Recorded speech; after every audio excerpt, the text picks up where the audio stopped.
Hello and welcome to Seismic Cinema's review of Good Will Hunting. I'm Colin, aka Professor Gerald Lambeau, if that's the right pronunciation. I'm joined by Paul. How are you doing, Paul? Good, mate. All the better for seeing you two this fine Thursday night. How are As you? always.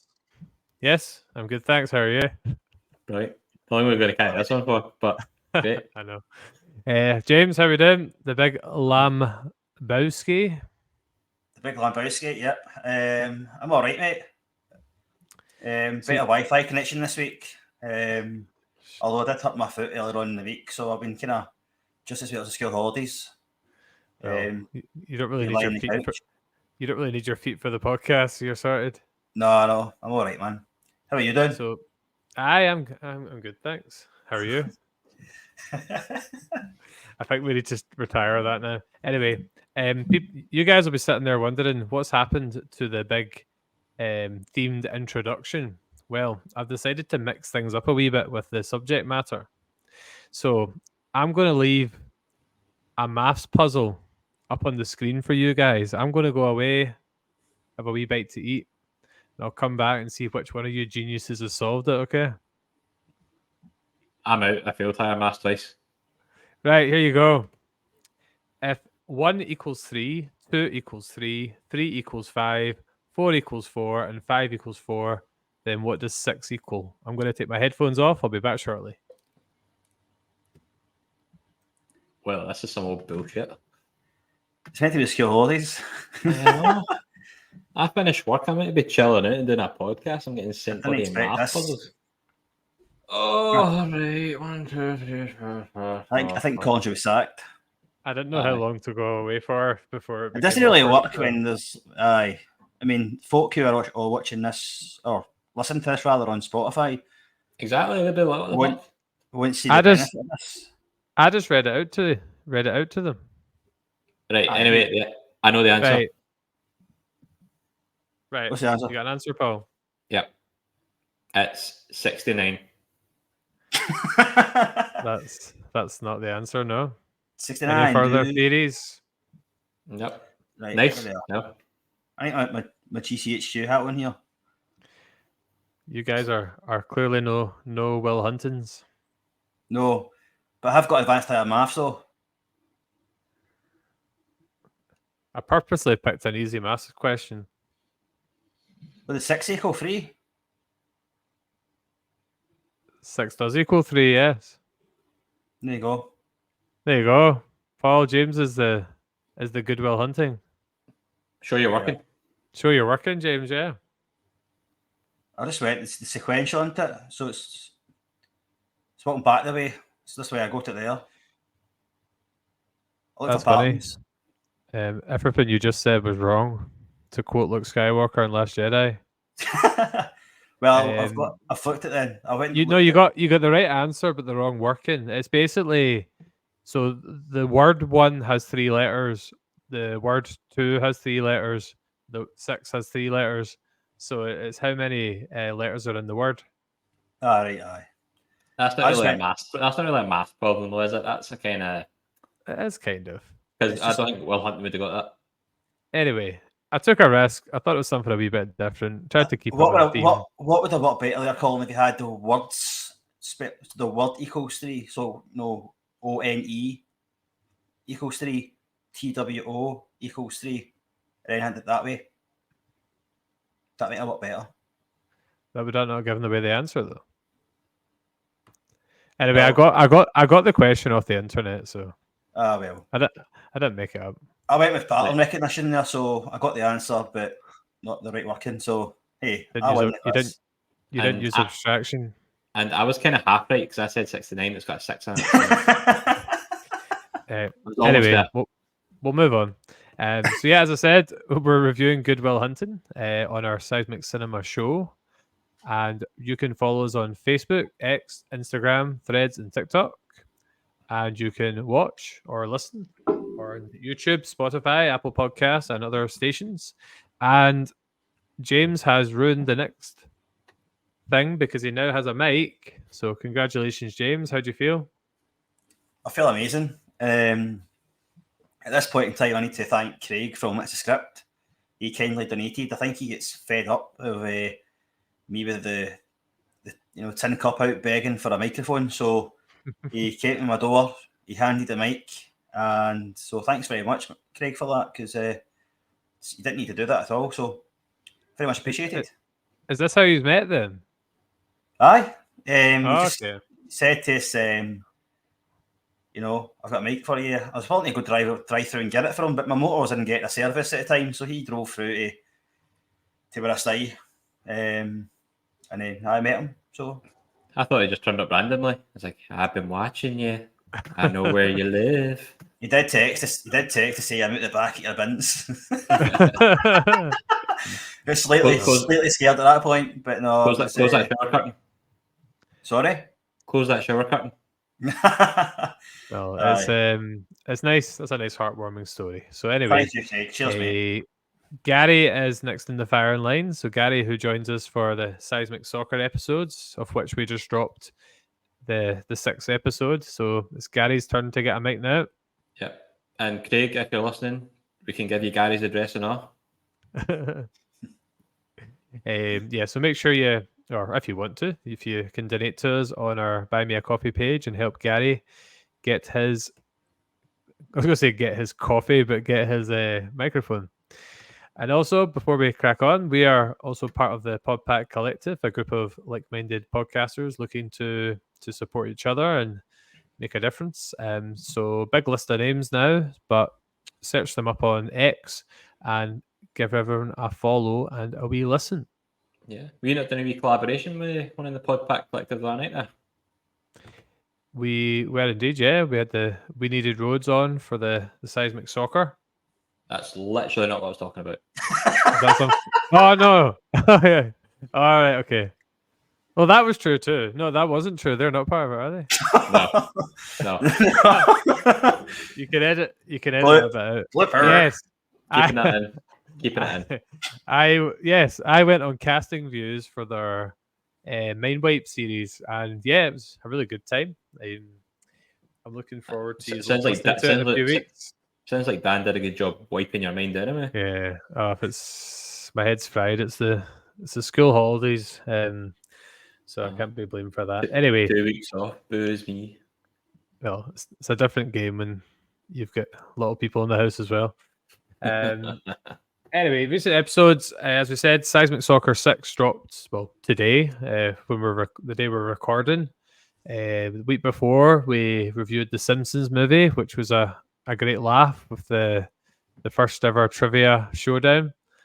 And before that, Paul and James did the ever successful Terminator 2.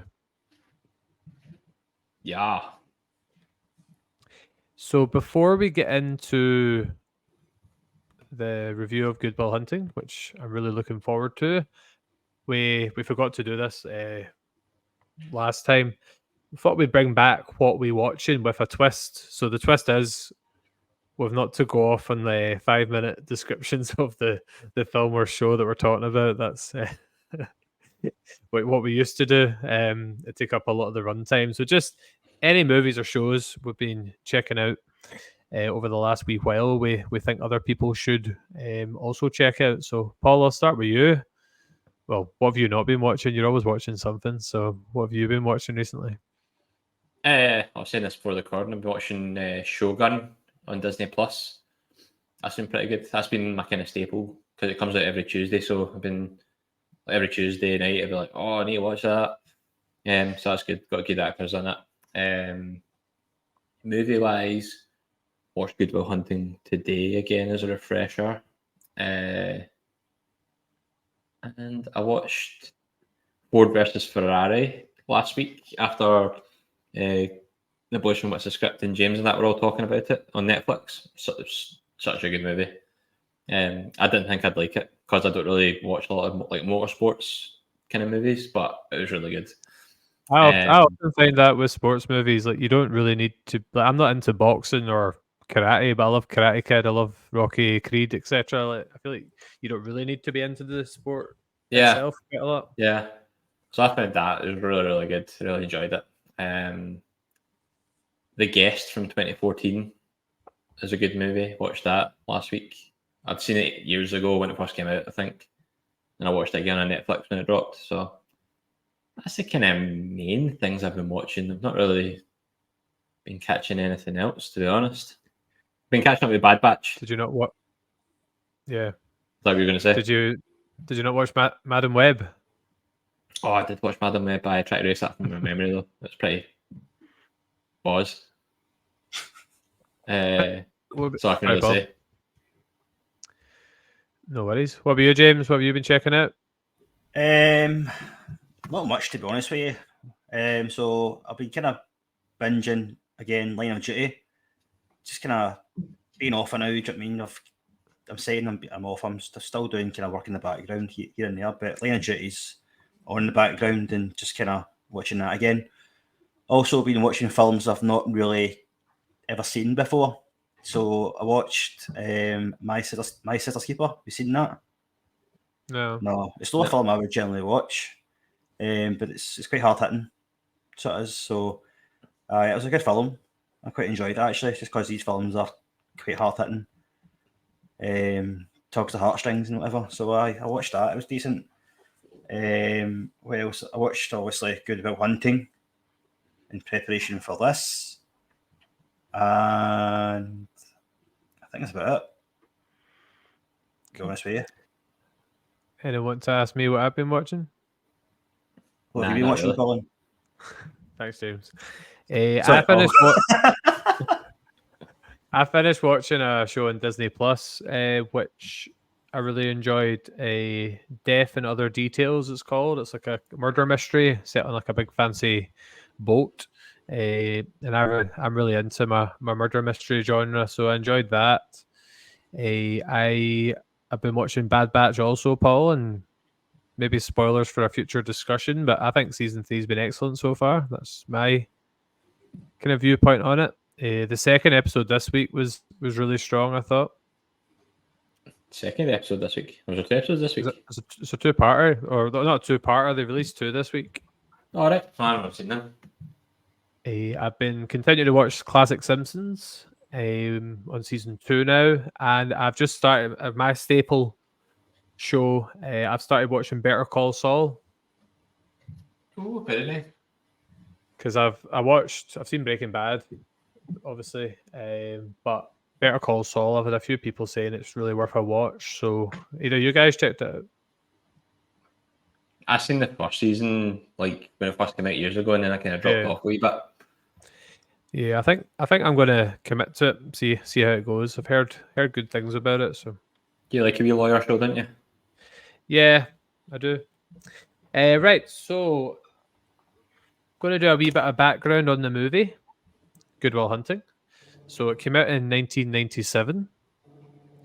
It is 2 hours, 6 minutes long. It was directed by Gus Van Sant, and it was written by Ben Affleck and Matt Damon, who are very, very young in this film. The budget was 10 million, and the box office was 226 million, which again was quite successful. The cast also includes Robin Williams, the fantastic Robin Williams, Stellan Skarsgård, and also Minnie Driver as well, which is an excellent name, isn't it? Yeah, I always thought it was made up to. The music was done by Danny Elfman, and it was up for 9 Academy Award nominations, and it won Best Screenplay and Best Supporting Actor for Robin Williams, and it has a Rotten Tomatoes score of 97%.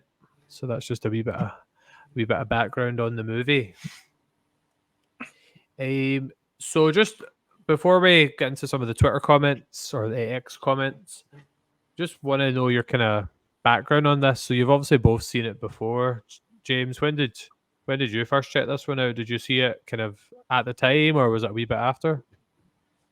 Nah, it was well after it came out, actually. 97, I was still first year. So I wasn't interested in films of that kind of calibre. Mm-hmm. Probably wouldn't have been until I was at uni doing my undergrad that I seen it. Can't put a time frame on it, really, but I remember seeing it, and it was wow, like totally blown away by how good it was. I don't want to give away my hand now, obviously, but it was quite. I would say 2000 and maybe 4 or 5. I seen it. Cool. And what about you, Paul? You said you'd seen it before. I think the first time I seen it was last year. I think when you told me to watch it, was the first time I'd seen it. Because it was just one of these films that, like, I'd heard the name, but I just hadn't seen it anywhere on TV, and I'd never came across it on TV or anything. Nothing. It didn't really interest me. And like, seeing the name's called like Goodwill Hunting. I thought it was something to do with hunting for goodwill or something like that. I didn't know what it was about at all. I was like, I thought it was. I was actually going to mention that. I thought it was something to do with hunting as well. Just when you see the kind of the classic image, yeah, the kind of cover photo. I thought it was definitely something to do with that as well. So I hadn't really bothered with it at all until you said, and I think I always had this like confused with like Dead Poets Society. So I thought it was like the same film because it had like Robin Williams in it and like a classroom and stuff like that. So, but I've not seen Dead Poets Society either. To be fair, that's definitely worth a watch. Yeah, I've just seen me clips. My captain. Aye, classic. Seize the day, boys. So I watched Dead Poets Society last year because I've been trying to like catch all those kind of ones, all the kind of classics that you're kind of supposed to have seen, and then because I loved Robin Williams' performance so much in that, I ended up watching Good Will Hunting off the back of that. So I only watched it for the first time last year. I think this was only the second time I watched it, probably. But it's not a film you would regularly rewatch because of the kind of subject matter. But it's one that's we'll get into the discussion anyway. So just want to share some of the from X before we get moving with our own discussion. So watch it if you can. Said, oh wow, reviewing this in next week's ourselves as part of discussing something. I don't want to say the words wrong. Minnie Driver is excellent in this too. So as we said, when we're doing the Simpsons review, check out their review, but only after you've finished watching ours. Dissect That Film said, I applaud you guys for covering emotional films like this. I don't know if we could do it. And I replied, well, we haven't done it yet, so we'll see how it goes. Very true. The Gentle Dorks podcast, love the name, said, love this movie and Robin Williams is the best thing about it. Project Football podcast, they private messages to say they've not seen it. Well, you should definitely check it out before you listen to this review or after or whatever you want to do. But it gets parodied in Jay and Silent Bob Strikes Back. I didn't actually get rid of the video, sorry, but will definitely watch it, check it out. Watch it if you can. Also said that there was a video where people were joking about it. It was, is it Louis CK sums up Good Will Hunting. So there's a wee video in there to check out.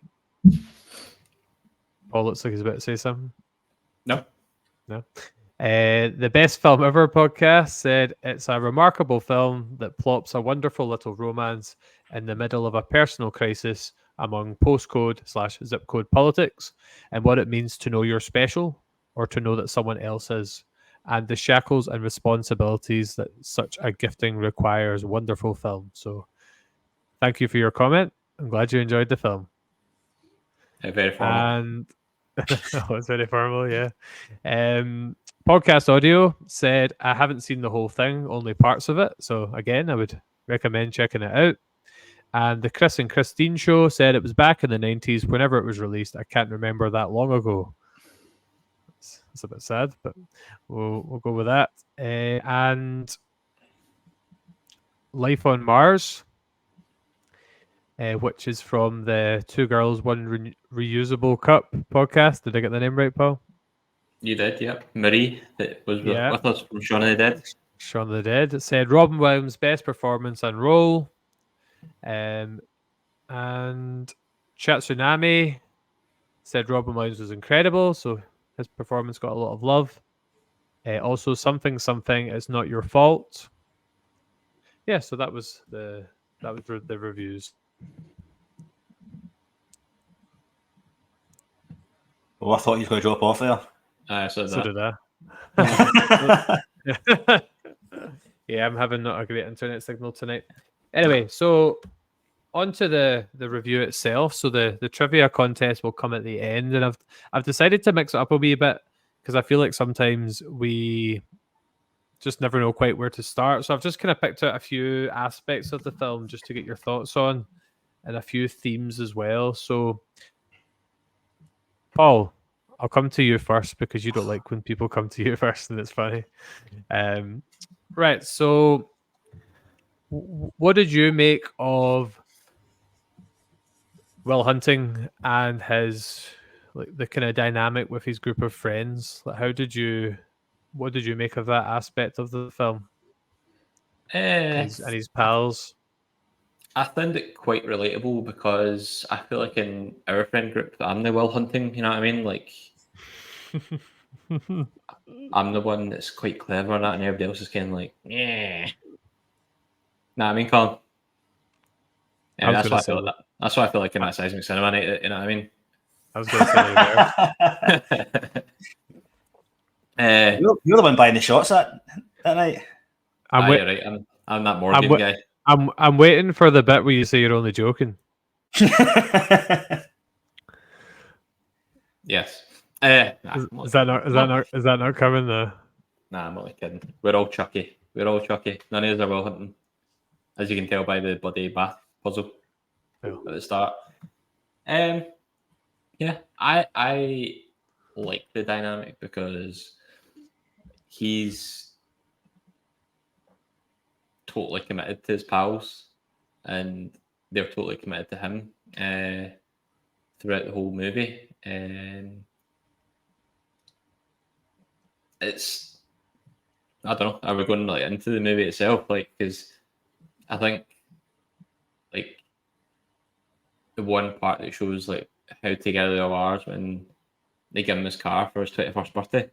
Yeah. And they surprise it on him, and like they're not deadbeats, but like they're obviously not in like high paying jobs and stuff, and they're scrimping and scraping to try and give him the opportunity to make his life better, even though their lives are pretty dire. Not dire, but just not great. So I think that just kind of shows the dynamic of their group. Like they've all got their kind of wee flaws and stuff, and like they go out for fighting and stuff like that. Like they're not exactly like the best of people, but within themselves, within their wee group, they are like the kind of best of people, if you know what I mean. So yeah, I like their dynamic. I really did like the group, and the way they spoke to each other as well was believable. Because like in movies, people talk, and like if the script's not good, then you're like nobody would talk that way, if you know what I mean. Like they just don't talk that way. It's not natural. Whereas when they're having wee moments and stuff in the film where I quite like it when Chucky's telling the story, Ben Affleck's telling his wee story to Minnie Driver in the bar, and Morgan just keeps interrupting, trying to pick holes in the story and stuff. And I'm like, that's probably something that'd happen on it. Like somebody would just be annoying and be like, that doesn't make sense. Like that doesn't make sense. I think that would be you.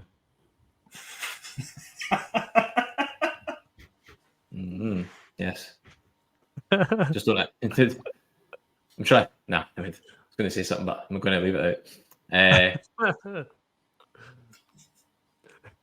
Just that's Seismic Cinema. That's Seismic Cinema after hours. Yeah. I hope you didn't have a baseball glove at your mum's house. I didn't. Yeah, so yeah. The answer to your question was yes. I did enjoy the dynamic. That's good. Thank you. Not sure I answered the question, but yes. You did answer the question. What about you, James? What did you think of the kind of friendship and the dynamic between the lads? I thought it was quite a kind of powerful dynamic. I thought you could tell that they were all loyal to each other. You know what I mean? Where Paul spoke about, they got him a car for his 21st birthday so he could travel and go to his job and stuff. But then all through the film, they were loyal. Through the fighting, they they were through. They were loyal to each other through the thick and the thin. But also, Wilt was very loyal to that bar scene, where obviously Chucky was trying to obviously kind of talk about he was taking the history class and stuff like that, and then the guy was trying to outsmart him because he knew he could. Steve. So Will came over and obviously was loyal to his pals and backing him up as such. So I think the whole dynamic of the whole thing was powerful because you said they were committed. They were very loyal. They would do anything for each other to make one person succeed. And there's a quote in the film by Chucky as well about you can't be doing this for the next 50 years or whatever it was. You can't, because you're smarter than all us. You've got to pave your way to do something better, even if it's leaving us behind. So he's the self-sacrifice to losing his best pal to go and do that is worth it. Do you know what I mean? So there's loyalty in that regard. What do you think, mate?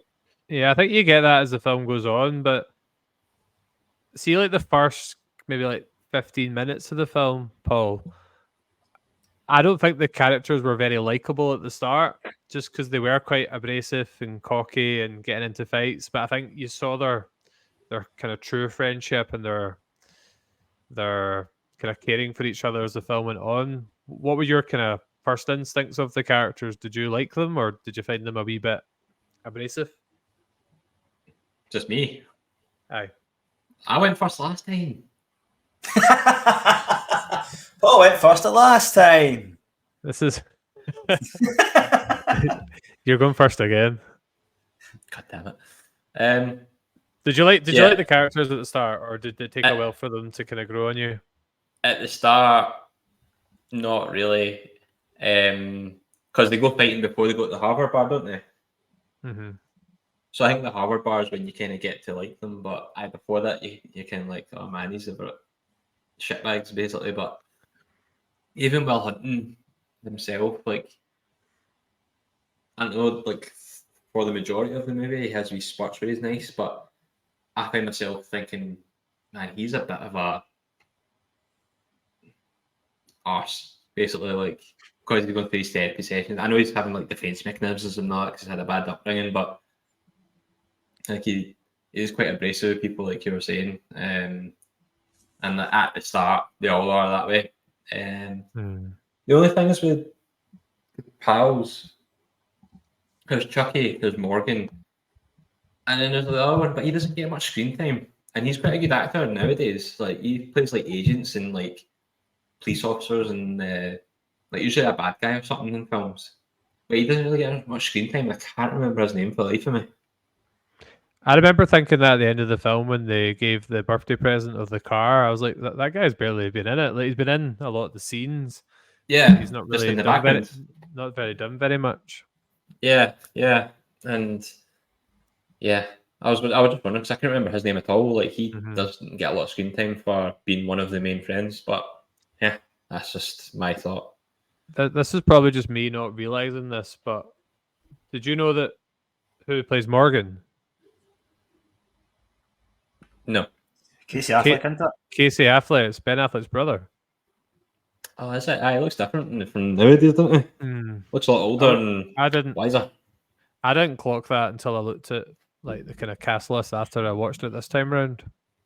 I'm sure as well it's Matt Damon's brother that plays Clark in the Harvard bar. Really? Aye, sure it is. I need to look it up, but I'm pretty sure it is. He's got a terrible haircut. I don't just like now, to be fair, but yeah. And I thought his name was Steve. That's why earlier on I shouted Steve, so obviously that was wrong, so I probably need to edit that out. I just meant Steve. Yeah, I wondered why you were saying that. Hi. What was that? Steve the Pirate. So yeah. So I just thought I'd get your thoughts on that. So obviously the film goes on, he's working. You're not going to ask me, no? Oh, you're not going to ask me what I thought of the... it's because it's because you were talking about the Casey Affleck, but I was like, James has been. James has spoken. What about you, James? Did you think did you like the characters at the get-go? Probably not, no. But I don't think you were meant to be honest with you. I think you were meant to be going on this journey with them where they're kind of degenerate, slow lives. They were kind of thugs essentially, weren't they? So I think you're going on this journey to them finding the I don't know, enlightenment, so to speak. Do you know what I mean? I think they went from the depths of thuggery to be better people. I think they went on this journey together. They became better people. So I don't think you were meant to like them, to be honest with you. But so it's done its job by that way, because it's getting that fight. Is it the basketball court, baseball court they were in at the start when they were fighting? I want to say basketball. Basketball. I thought it was basketball, and it's just like, what is the point of that type of thing? But I didn't like them at the start, but as Paul said in the Harvard bar, that's when you start to see that they're good people deep down. I just wrote down protagonist. Protagonist not very likable. Aye. I wonder if that's how this. Sorry, Paul. No, I was just going to say, just on a wee side note, Clark is not Matt Damon's brother. Is it not? Well, I think Matt Damon's an only child. Right. just throwing it out there. I hope the podcast follows a similar trajectory to the film, and that people won't like us at the start, but hopefully by the end we'll have been on the path to enlightenment. Is that you taking a dig at my words there? I don't know if that was a slagging or no, but I wouldn't call it it was not a dig. It was a, what's the word where you paying homage to it. Right. Okay. That's what I was doing. So yeah, Will's working in the college. No, is it college? Yeah, college. MIT. As a janitor, and then they're putting up the kind of math puzzles, and he solves it. And then I think the basketball scene's there because he basically has two conditions to stay out of jail, which was to see the therapist, which we'll get to, but also he was to, what was the other thing he was supposed to do? Was it do the job, work at the I had to work alongside Big Jerry. Work at the college, yeah. So I want to talk a bit about Gerald, Mr. What's his name? Forgotten his name. It's on your screen. Luthen, actor. Stellan Skarsgård. Stellan Skarsgård, yeah. So I must admit, he's just brilliant in everything you see him in, and this is no exception. And he's quite an interesting character. So obviously he's a really smart guy, not as smart as Will, obviously, but he's got a wee bit of a chip on his shoulder. And James, I'm going to come to you first this time round. What do you make of old Gerald's character and his part in the film? I think when you first meet him, I think he's quite pretentious, isn't he? You just get that. I mean, I've been in uni and I've seen my lecturers dressed the same way with the scarf and all that sort of stuff. Do you know what I mean? I just don't like that. Sorry if I offend anybody who wears scarves at colleges or universities or that, but it's just, I don't know, it's a very pretentious kind of thing. That's our best demographic gone now. So I think he's quite up himself, I think, personally, from my point of view anyway. As a character, he obviously knows that he seeks well out. He knows that he's all smarter than him. And I think his character develops through the film, because I think he basically wants Will to do the stuff that he couldn't do. So he's pushed him to try to be better than him. But it's like seeing his life through his eyes. But you can't connect with Will the same way that the therapist can. We'll go on to that, because he's not connecting with him in a deeper level. It's all about just succeeding to do math problems. It's at the start you do see that kind of relationship, they're bonding a wee bit about solving problems, solving puzzles, etc. But the biggest problem is actually solving Will's struggles with life, and that's something that he could do. I think there's a wee bit of jealousy in his part that he could do that, and Robin Williams could. I think. Aye. If anything comes back to me, I'll come back in. But that's my first thoughts on him anyway. That's all right, Paul. So obviously, James was saying there's a wee bit of jealousy there, and I think you see throughout the film that he is becoming quite jealous and quite frustrated at his inability to solve a lot of the problems that Will finds easy. And I think that's something that, like, if you were at school or uni or whatever, some people who maybe didn't study a lot but always achieved like the highest grades. What did you make of his character then, Paul? And like, obviously he played he gave Will the opportunity to better himself, so I think he deserves a wee bit of credit for that. Yeah, but also I thought he was a wee bit of a creepy bugger. See, when the student comes up to him, he's like, "Yeah, we need to know." And he's like, "It's Saturday. Unless you want to have a drink with me later." That's right. Like, He did say that. He did say that. And I'm like, should a teacher be saying that to a student? And then he's sitting outside the shrink's office, and he's like, "Ah, yes, maths can be very erotic." And it's like, no, it can't. And why are you talking to this lady outside a shrink's? It's not the best place to be meeting people. But anyway, I digress. What was the question? Do you think he deserves some credit for helping Will kind of turn his life around? And what are your kind of general thoughts on him? So obviously we've established your general thoughts on him. Yeah. So other than that, he's a good character. But yeah, I think it would have been easy for him to just like give up. Obviously, the intrigue got the better of him. They had to find Will after graffitiing on his board and getting the big master theorem solved. But I don't know. Like, I know he's trying to do it for Will, but always felt like he was doing it like for his own reason. He's like as if he's trying to ride off the coattails of Will. If Will made it successful, then because he discovered him and he would be working with him. And obviously that's why he's getting frustrated at the end, because Will's just not taking his opportunities. He's kind of just throwing it all away. And at the start, I think it's quite he's quite condescending, and then it has a total flip when Will burns the paper, and he's saying, "This stuff's easy to me. Like I shouldn't have to explain this to you and all that. You're just fumbling around, messing it all up and stuff." And then Will's quite condescending towards him,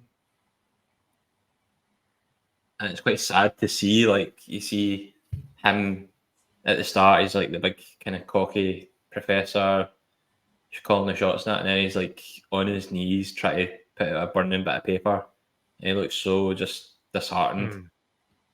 Like, I know he is, like, I know I'm saying like it sounds like he's trying to run off the coattails of him, but I think he's trying to do it for the right reasons. He wants Will to be the best version of himself, and that's why he's pushing it. Because you could have just seen him go to jail and be like, "Oh well, that's the end of him." But he wanted to try and help him. He was persistent in getting him the right help, getting him to Robin Williams. So he pushed him in the right direction to sort his life around, basically. So yeah, I love when we call characters by the actor's name because we can't remember the name of the character. We do it, Robin Williams. We do it like every episode. Oh, Mr. Maguire. Aye, to be fair, I said Robin Williams because we hadn't introduced him yet as a character, so I thought. I know, it's funny. It generally is something we all do in like every episode. It's quite fun. Can I jump into that question as well, Colin? Yeah, on you go. Just, I think he does deserve credit. Do you know what I mean? Because he's obviously seen potential on someone to better themselves. And I can also speak for myself here and yourself as well, Colin. Do you know what I mean? We see potential every day in our working lives. Do you know what I mean? And we give people opportunities, and it's just probably the thing that it's probably most rewarding. So I think at the same time, at the start, it was rewarding for them, but as things kind of materialised, they got a bit jealous, and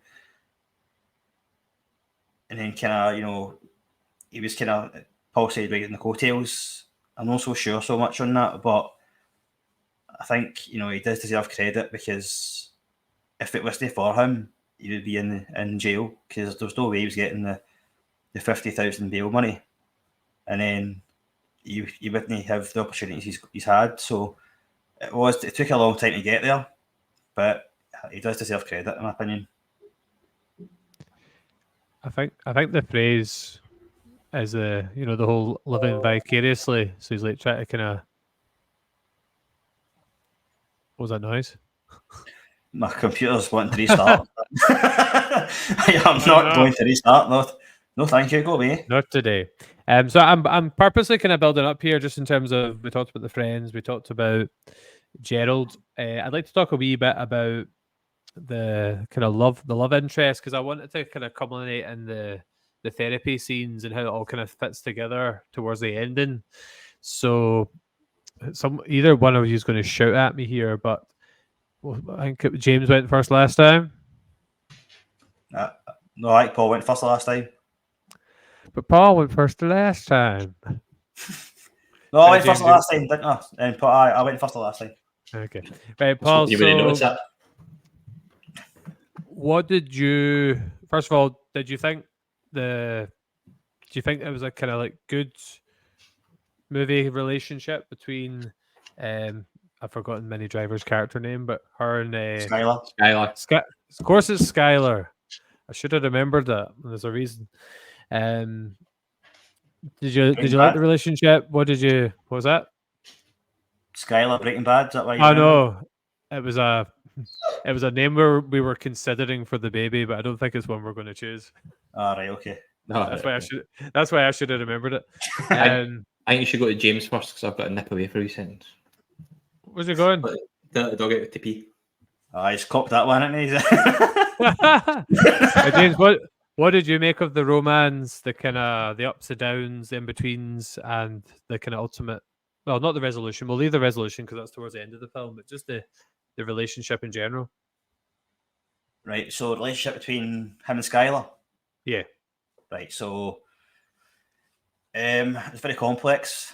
You could tell that, they both liked each other.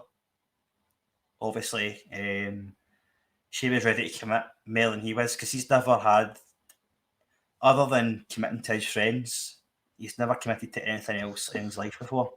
Mm-hmm. Just because he's past relationships with his foster parents and stuff, so he's not willing to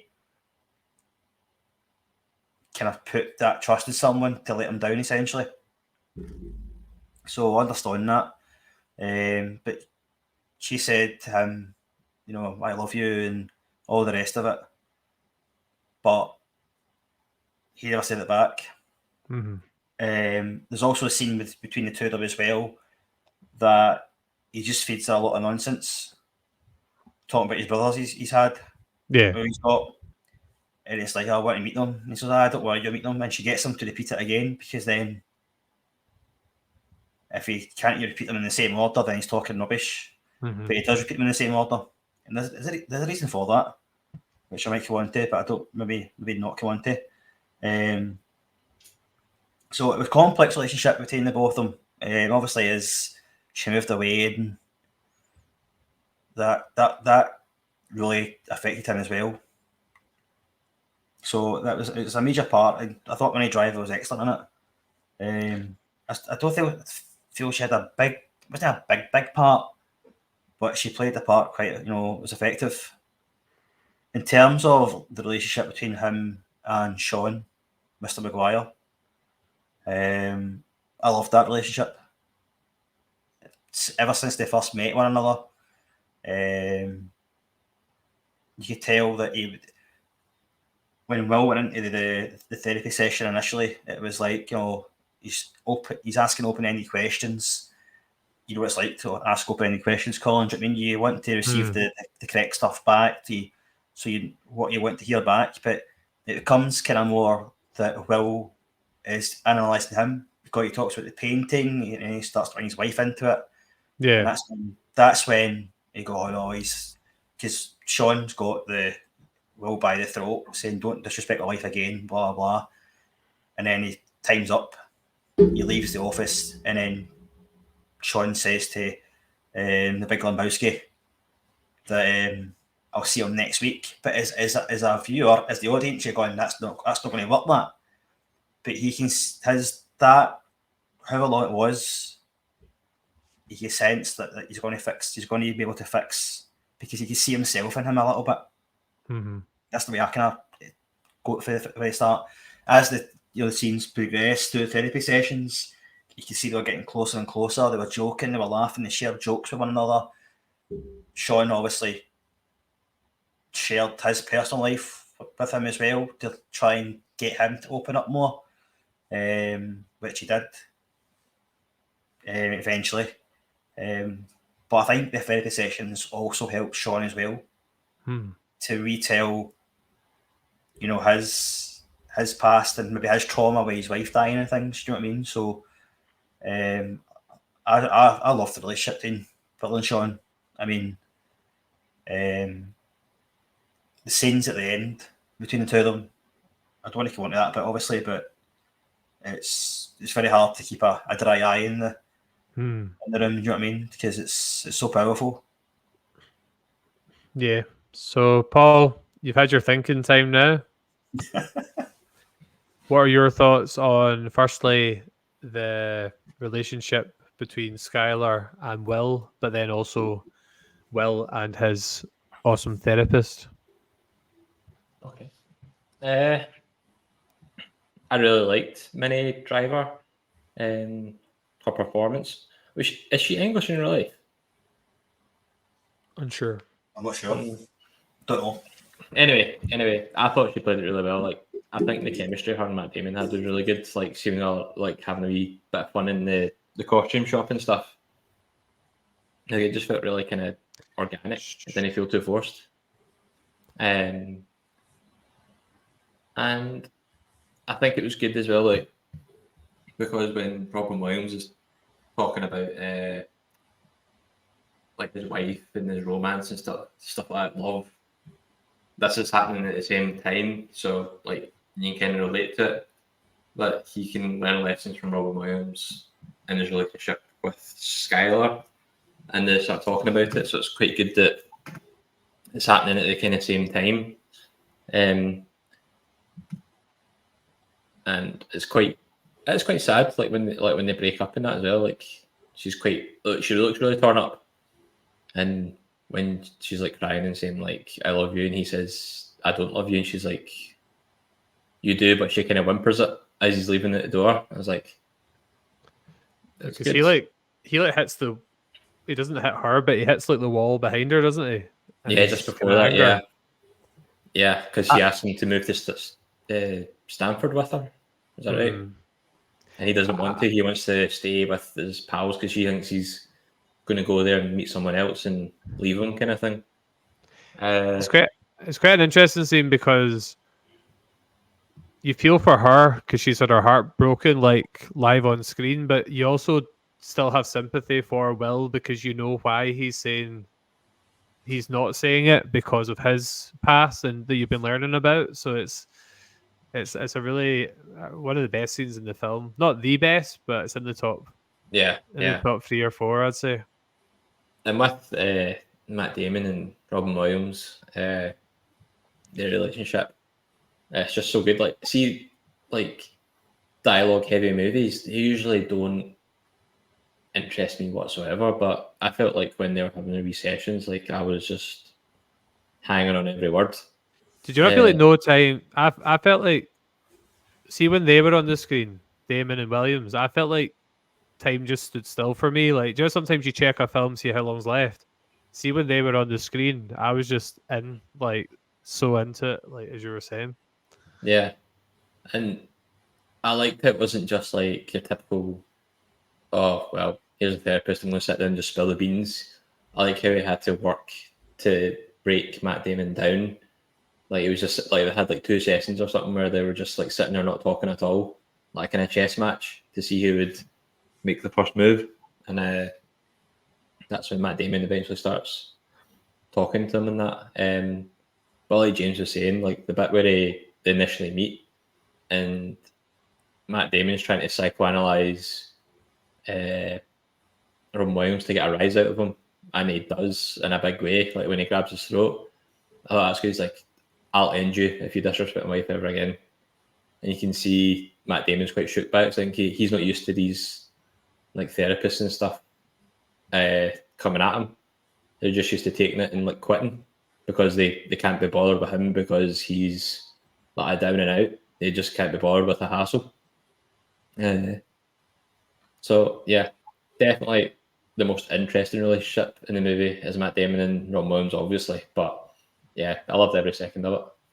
Paul, I don't want to like take too much away from when we do our seismic stars at the end, but I don't know if you were winding us up in the chat, but you seem not too keen on the film. I'm not asking for a score or anything, but has your perspective on the film changed this time around? No, it's probably not. I liked it the first time around as well. It's always hard to tell with you, but anyway. Can I interject? Sorry as well. It's just things come to me. There's 2 therapy sessions that spring to mind before the main one, right? Obviously, the main therapy session at the end, right? But there's 2 ones. There's 2 therapy sessions I like. There's one I've noted in here that Sean's talking about his wife and things and how she farts in her sleep and she farts when she's nervous. I thought that because that obviously sparked laughter and sparked a bit of humour, but it was all true. And I noticed this as well, right? Because he says words now. I didn't know what these words meant, so I'm quite happy to hold my hands up here, right? He says the words idiosyncrasies. Oh, I know what it means. Aye, I do now, right? Aye. And peccadillos. But I'm like watching it. I don't remember watching it when I watched it the first time round, but I'm like, I've got no clue what that means. And I suspect as well that quite a lot of the audience don't know what the words mean, right? So I'm like, well, we're watching this through the scope of 2 intellects talking to one another. I don't think Sean Maguire, isn't it, his name? Yeah. Sean Maguire would have said those words to anybody else other than him, in my opinion, because he knew who he was talking to. He knew how smart he was, how very intelligent he was. So I thought that scene was decent. You could see the conversation happening between 2 intellects. Also, the other one is about the baseball scene, where he talks about how he met his wife and did he have any regrets. Sean says he's no regrets, even though he missed the Red Sox winning the I don't know what you call it in baseball. What do they call it? The World Series. It's only played in America. World Series. I was going to say Super Bowl, but that's American football. It's equivalent to that, isn't it? Though, but so he missed that. So he missed that. But if you watch it back, there's 2 camera shots. I've got my essay head on here now. Right, there's 2 camera shots.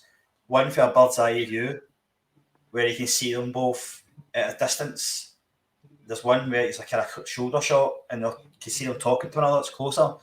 But as they talk about the story about the baseball, they're laughing, and he can't believe he's missed the baseball game to go and meet his wife or stay with his wife in the bar. Back to the bird's eye shot again. They're kind of coming in, they're kind of pushing each other, they're hugging each other, which I think kind of symbolises how close they've got since that very first meeting. So that was quite interesting to see that. So I thought they were quite 2 important scenes as well. Another great scene, and I don't know if you noticed the background I picked, is you can't see them on the bench here, but it's the scene when they're sitting at the pond feeding the ducks. It's swans. I knew I was. See, as soon as I said it, I knew I was going to get it wrong. You're the swan all along. Or you got a swan fetish or something? I'm assuming that's from a film. From this film. Oh yeah. Unbelievable. I forgot. You don't edit that out, Paul. That's stayed in. I forgot that bit clearly. Anyway, I liked. Do you know you were talking earlier about how Lambo, whatever his name is, he basically all he was interested in was Will's brain and what he could do, like academically, and he wasn't that as interested in like him as a person. I feel like Robin Williams was kind of doing like the opposite. Do you know how he was saying like you might have all the brains in the world and be able to do all these equations, but you've never seen this, so you've never experienced that, and he's basically just calling him out how he's never left the city before and how he's never experienced anything. So I think it does show that the kind of two sides of the character, and that they're kind of looking for different things, and that's ultimately what kind of leads to the kind of the button of heads of Sean and Gerald. Yeah, I was going to say this is like one of my favourite scenes. This is like the kind of scene I thought this is one of the best bits of dialogue in the whole movie, just because, like you were saying, like he just totally runs through Will because he's like, yeah, you can tell me every fact under the sun, but you've never actually experienced it yourself. You could tell me like about love. You'll probably tell me like a poem or a sonnet or something, but you've never actually experienced it. You've never experienced war, you've never done this, you've never done that. You can just tell me what's in my book and it's never the same. And like Rob Williams goes on for quite a wee bit listing it all. So yeah, I'd say it's one of my favourite scenes of the whole film, to be honest. I actually wrote something down about that. It was where was it? I can't find it now, but it was on there somewhere. Is there any particular, before we get on to kind of like the resolution of the film, we can start with James. James, was there any particular quotes from this film that you really liked, or that maybe you've referenced in other places? Right, let me see. I think the most famous quote, one of the most famous quote from the film, obviously, but one of the quotes is, "Do you like apples? How do you like them apples?" And he puts the number on the window. Is that where that phrase like came from in terms of popular culture, in terms of people using it, or? I don't know. I really think so. I mean, I think that. I thought it might have. It might have been. Yeah. Possibly, but I thought it might have been a phrase that it was maybe used way before then. Do you know what I mean? So I don't know. The one as well where spoke with it already, but he disrespect my wife, I'll end you, and he grabs Will by the throat. That's quite a powerful quote, which is also a quote from a film that Matt Damon and Ben Affleck did before, Chasing Amy. I don't know if you've seen that film. No. I haven't even heard of it. Because Ben Affleck and Matt Damon were quite prevalent in the James and Bob series before, so they're in a lot of the films. So that quote's in that film. I can't remember. I'm not going to say the main quote because we'll talk about that later. I can't remember any ones off the top of my head that I've written down. Can I just say something, by the way? We're an hour through this, and we've been saying Matt Damon so much, and nobody has done the Team America thing yet. I was going to do it. But... Matt Damon. I'm not partaking in that. I couldn't do it as well as you guys, so there you go. What about you, Paul? Is there any quotes stood out for you? Well, I can't quote it, but I think the whole speech of Ben Affleck. Say it line by line. I don't know it line by line. But basically, when he's doing what do you call it? When he's telling Matt Damon, like, you better not be here in 20 years because it would be like disrespecting everybody around here.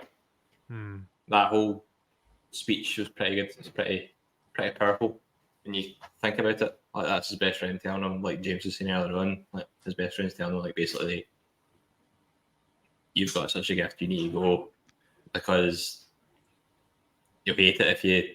We'll hate you and you'll hate yourself for not taking your opportunity and just wasting away here. Is that if you are still coming around to my house in 20 years' time to watch a Patriots game on a Sunday, like, I'll kill you. Like, okay. Paul, that's what your Morrison's colleagues used to say about you before you moved on. If you show up on Monday. I did for 11 years. God damn. You're a trolley boy at Morrison's? Started off. At the start, yeah. Yarp. Started from the bottom, now we're here. James, see the quote. James, see the quote you're saving. Is it the one from the kind of main therapy session? The last therapy session. Yeah, the short one, the four word quote. Right. So the one I want to pick out then, this is one I really, really like, and is the one where it says you'll have bad times, but that will wake you up to all the good things you've not been paying attention to. I really like that one. Aye. That's good. That's a good one. And got to see about a girl. That's also an iconic line as well. Aye. Right, so we'll still get the trivia showdown to come up. So I think we should just kind of. Can I talk about a bit of foreshadowing?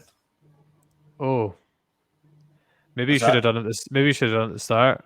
I know, but you're on a roll, mate. I'm joking. Yep. Foreshadowing always welcome here. Right, so a couple of things of foreshadowing, folks. I know there's a lot of folk out there who do appreciate the foreshadowing section. Craig's rubbing his hands together here. Right, this is the James Patterson foreshadowing section. So, written down here, so Skylar's aspiration. So Skylar obviously moves away, she travels, but before this, we see that she does do that. She's got a big map on the wall with kind of pins on it that shows that it's symbolic to where she wants to move to and adventurous and free spirit. So that's there. There's also the Chucky's, but he'll talk about the ultimatum. So he says to Will about, he's got to leave Boston eventually, blah blah blah. I can't be staying here for the amount of years. I better come to your door and see that you're not there. And eventually, that's what happens at the end of the film. He goes to his door and he's not there. Which I found, and when that bit happens in the film, you see, Chucky's smile on his face that he's actually done what he's told him to do for a change.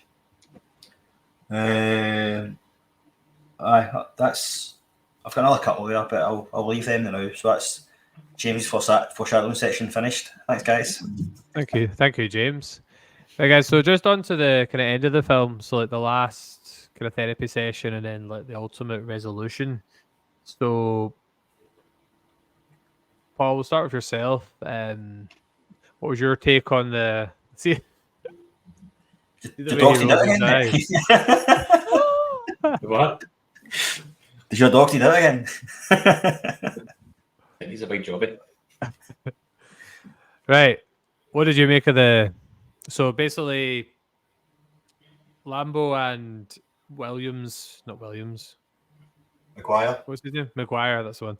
They had a big falling out just before the therapy session, and then Will overhears it, and then he kind of comes in and he has his final session. So you said, did you say your favorite scene was the one at the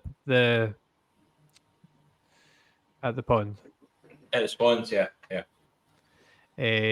But what was your kind of take on this scene or this sequence?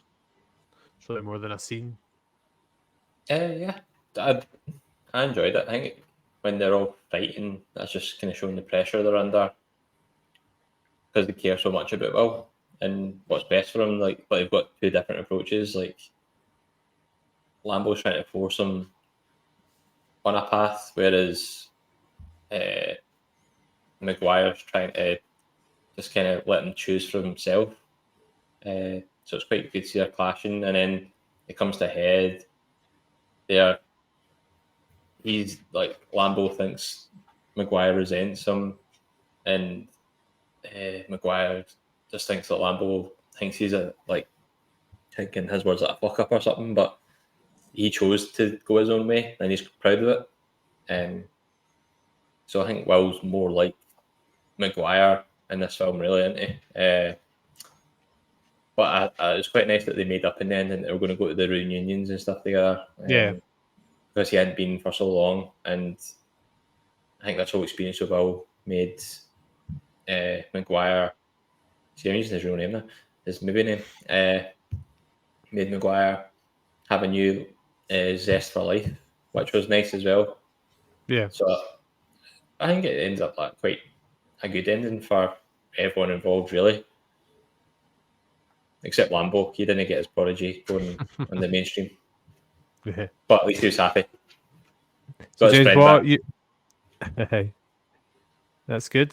James, you obviously talked. Well, the first time we were talking about this podcast, when Paul was saying he didn't like the film, you were saying the famous four-word quote. So, you want to share your thoughts on that really emotional moment in the kind of finale?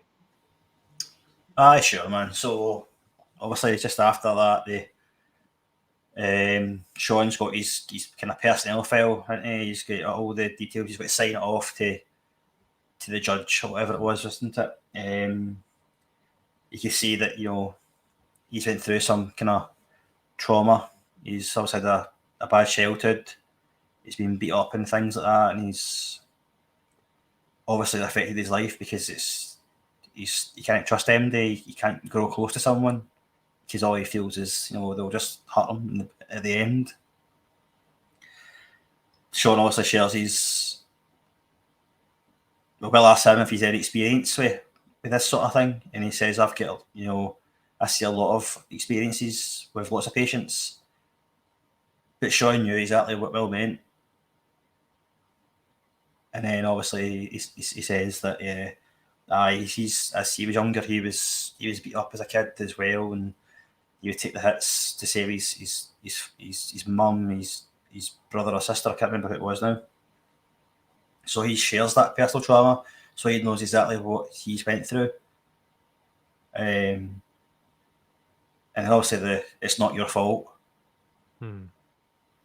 And he says it 10 times. I'm sure I counted that 10 times. He says it for it to sink in. So it's like, it's not your fault. And he's like, I know, it's not my fault. And it's just, it's not your fault. And you just sense it, as it was kind of building up to that moment.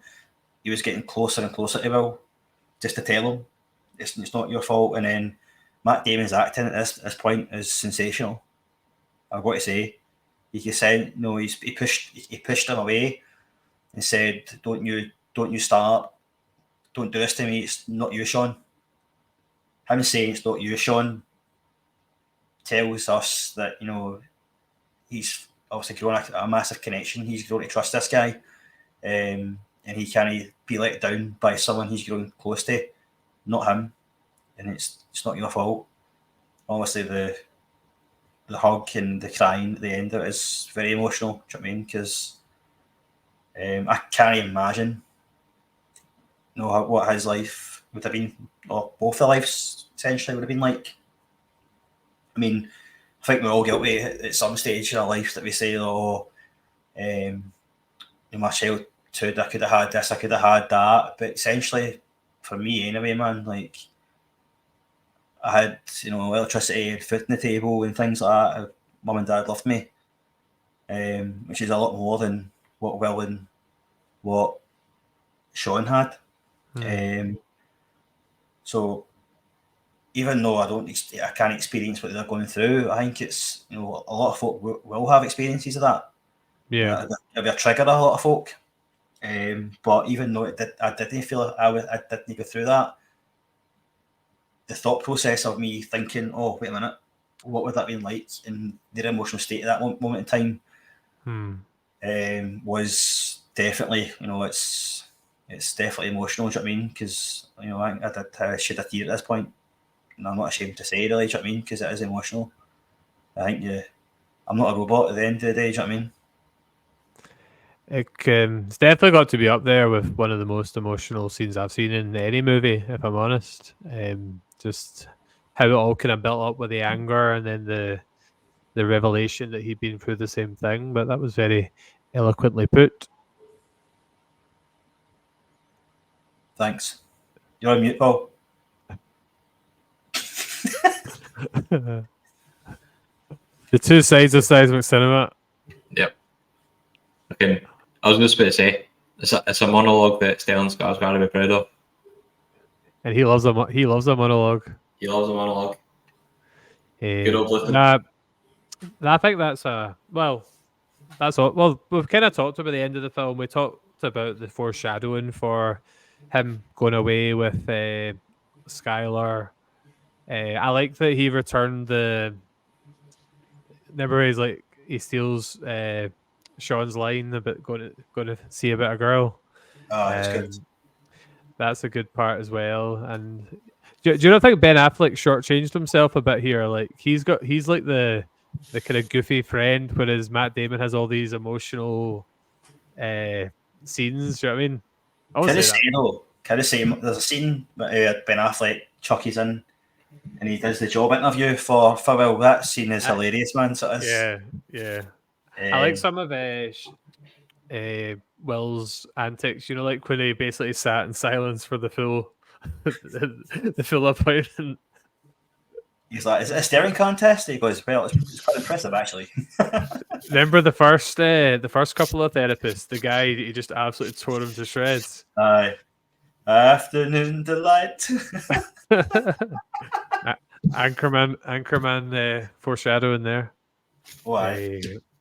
Right, I think that's a good place if you are happy to go into a wee trivia showdown before we finish up.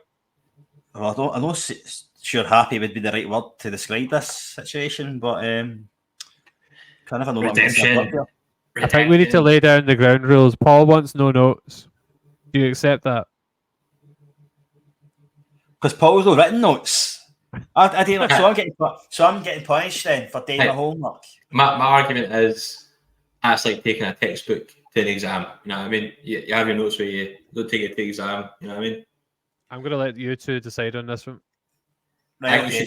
Paul's obviously feeling the pressure because I won the last one, obviously. And it's the Simpsons. He's the Simpsons mega fan. And maybe back in 2001. You know what I mean? I was just saying, I just thought that was fair. Right, okay, go for it, notes. Plus, I thought it's thematic because Will Hunting's got a photographic memory, so we should do it by memory. Okay. I'll set your ambitions. I'm saying it last. I'll get 0. I'll probably get nothing right. I'm the quizmaster. What's that?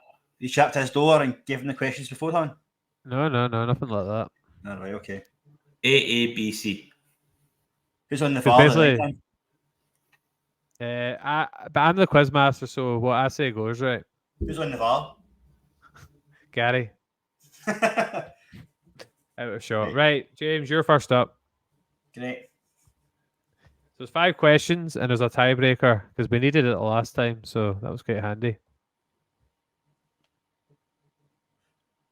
Okay, I just say so there's actually a flaw to your last quiz. Oh, controversy. And apparently shootout, right? It is a sudden death, correct? There's only one question being given out. So I got the question right. So technically, the question went on until Paul answered the question wrong or I answered the question wrong. Just saying. Just take the win. I'll take the win, of course, mate. I can't go back to history. It's in the history books now, but just for development, mate, just... Now that I'm staring at these questions, I'm like, these are going to kill me for some of these, but we'll go for it. I was hoping after that cheek that you were going to stare at those questions and give James the hardest ones. James has got... I think they're kind of balanced enough. Yeah. Right, go I'll for first. it. Go for it. Right. There's a scene where they're talking about Will and Sean are talking about working out. Huh? And the question is, what weight can Sean bench? He mentions explicitly in the movie what weight he can bench. If you're within 10, I'll give you it. Because that was quite harsh, retrospectively. Jesus Christ. Wait till you see your questions, Paul. So if you're within 10 of the answer, I'll give you it. I don't even know what the average person would bench anyway. I mean, I've no clue. Weightlifting, man. Within 10 is a threshold, does it? Aye. Yeah. Fine, I really hope you don't do the trivia questions when I'm not it's in hosting. kilograms. That's a question. I can't remember. I just wrote the number down. Hold on. Regretting this question already. I think This is like the this is like the therapy session. Like I'm the quiz master, but you're Pounds. asking me questions. Can It's I in give you a number in pounds. kilograms? It's in pounds. Oh, No, I'm not doing. I'm not doing right, conversions. pounds, right, so average person pounds. I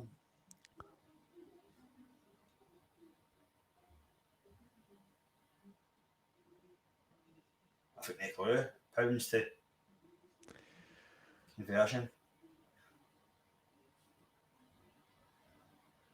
Go with. I think no clue. I'm guessing here. 220. I don't know. Oh, I think that's pretty. It's not two. I want to say 240 or 280, but It's 285. Oh. That's no bad. That's no bad ballpark guess. To be honest, if you didn't know. I don't have no clue. So what happened to my penalty there? By the post? You did this. You tried to send the keeper the wrong way. I can't keep coming up with like unique penalty analogies. You got it wrong, right? Okay. I wouldn't be able to keep that going for weeks. That wouldn't have been fresh. Right. Your peak last week, mate. That's didn't help me. Paul. Yes. Right. Originally, I don't think you would have got this, but based on the discussion in the podcast, I think you might get it.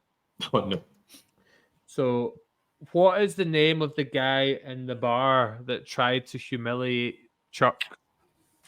This Definitely happened not last week, man. It's definitely not Steve. It's Clark. That is Clark. Yeah. I don't And think he's you not would. that Would David you have got Brother. that? Would you have got that if we hadn't discussed that scene?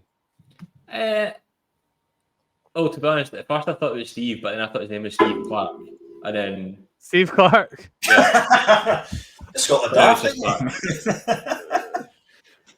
I love Scotland. Right. So I do. James, question 2. Right. What kind of car does Chucky's uncle drive?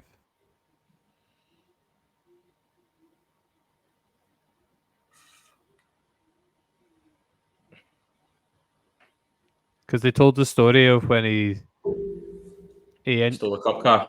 he stole the cop car. Yeah. I can't remember. I can't look at notes. I didn't write that down anyway. He's crumbling out the notes here, Paul. I didn't write it down in the notes. He didn't have it in his notes. He said, I know. I didn't have it in my notes. I know it was a joke. Isn't it funny? You could take a guess. I want to go. I'll go with a Cadillac. I don't know. Chevrolet. Oh, goodness. I think it's probably mine. Could this be Paul's redemption this week? Probably not. Well, if you get easy questions, you'll get it. Aye. What's the main character's name? Will Hunting. Oh. Yes, thank you. Paul's next 2 are actually quite easy, but his other 2 are a bit more difficult. Oh, fantastic. Right. So, what school does Skylar attend? What, the one in Boston? Yes. Harvard. Correct. That was easy. That was easy to be fair. Sorry, James. He's ripping you here. He's taking the mick at you here. Right. Obviously. I've got a way to solve this. Right, James, your question. This is number 3. Where did Will go at the end of the film to see about a girl? Where did he go to? Where did he move to? California. California. There you go. Pulls one back. California. Right, Paul, number 3. Yeah. What is the name of the school that Sean works at? Bunker Hill. Anything else? Community College. Yeah, you got it. You did get it. And I switched your question 3s as well because I'd given you 2 really easy ones in a row. I'm trying, James. No, it's fine. I'm happy to lose gracefully. So that's unlike me last week. So what's that? Is that 3-1? Yeah. Right. So you should be keeping count, Colin. You're the host. Aye. Sorry, I'm feeling a bit under stress at the moment. Right. So James, you don't need a specific wording for this, and it is something we've discussed earlier, actually. So, what's the best part of Chucky's day? I don't need it word for word, but just a kind of ballpark. He describes it as the best part of his day. Oh, I was going to say this in the pod today. I was going to talk about that. It was mentioned. Yeah, but not that specific bit. I don't need the wording. I just need the kind of general idea of what it was. I don't know, man. I'm totally mind blank here. I need this to win, to stay in the tie. Yeah, if you miss this, Paul wins, I would say. Still answer the question. We'll still do the last few questions. I thought I might make this up. Is it something to get in a hot dog or something like that? if I totally... Is that your final answer? No, it's not. I'm going with the smuggling affinities. I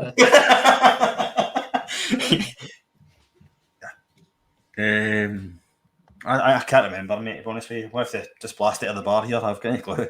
It's Paul, do you want to field this one? You won't get it, but do you want to answer it?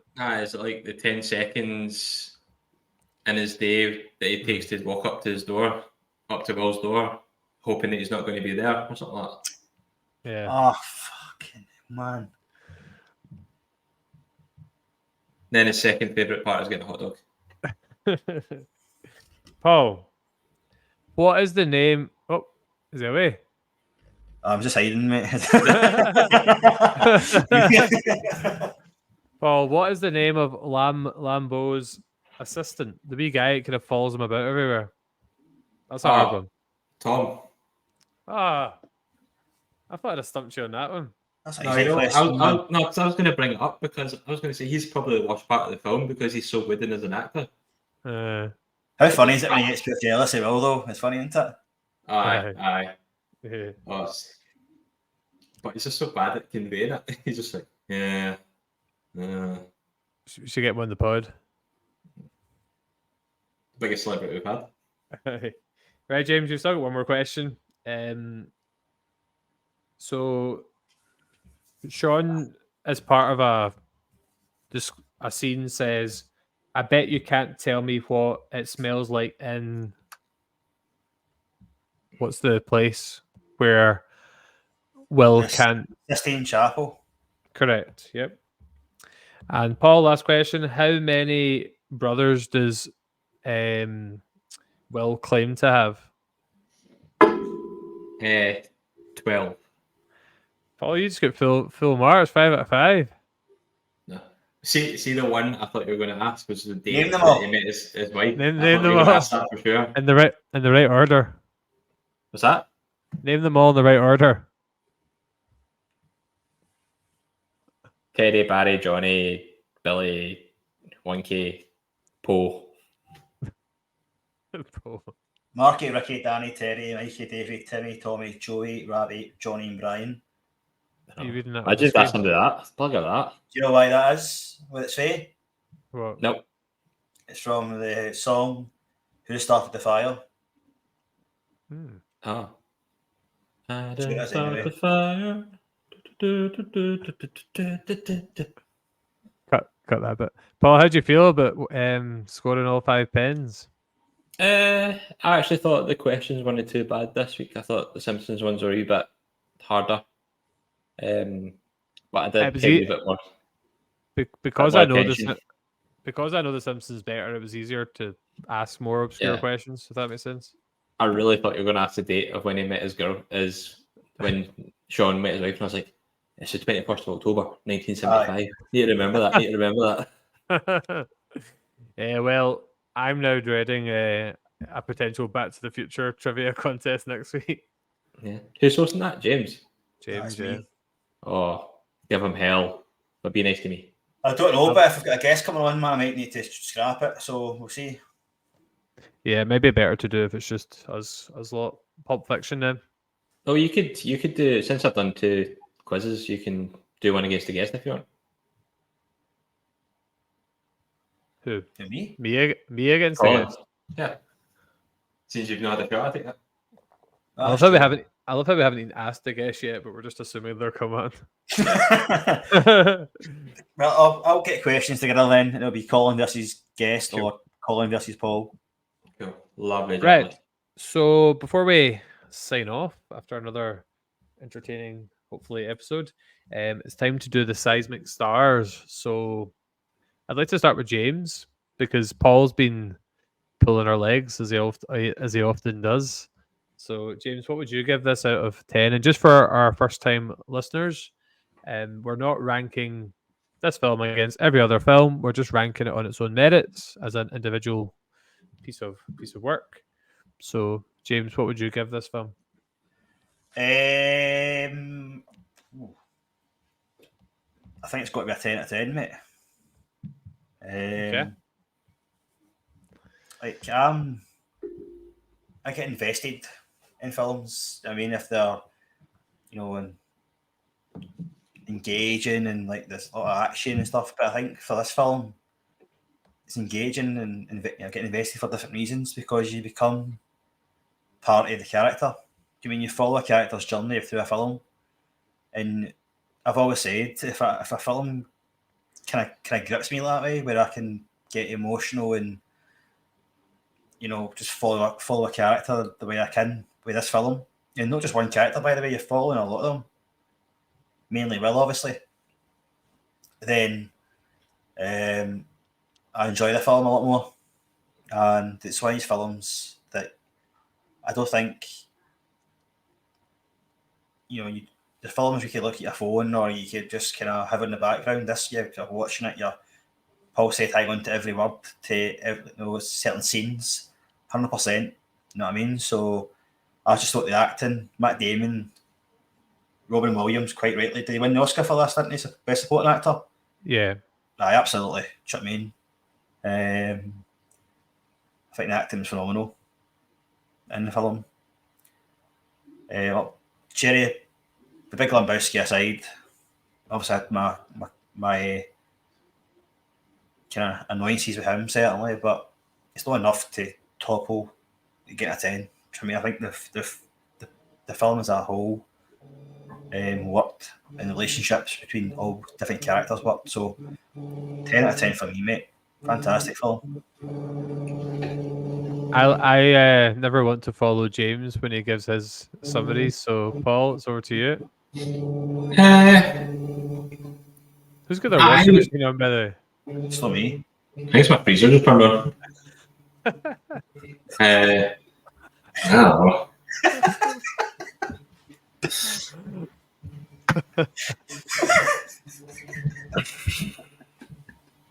I heard it earlier as well. I wondered what it was. My washing machine. Anyway, you pair of bastards. I would probably give this film. I don't know. I'd probably give it a 9. I don't know. For what the film is, like, because like I really like action movies and like sci-fi movies and all that kind of stuff. There's a lot going on. I feel like that's quite high for me to get this kind of movie. That's just something I'm not used to that much watching these kind of films. Like, I really did enjoy it. It's one of these ones where you do hang on every word. I don't know if it's one of these films that I could, like, you know, like if you wanted to go back and just like watch a movie, like, oh, I'll put on Good Will Hunting. You know what I mean? Just for a bit of fun. It's quite heavy that way.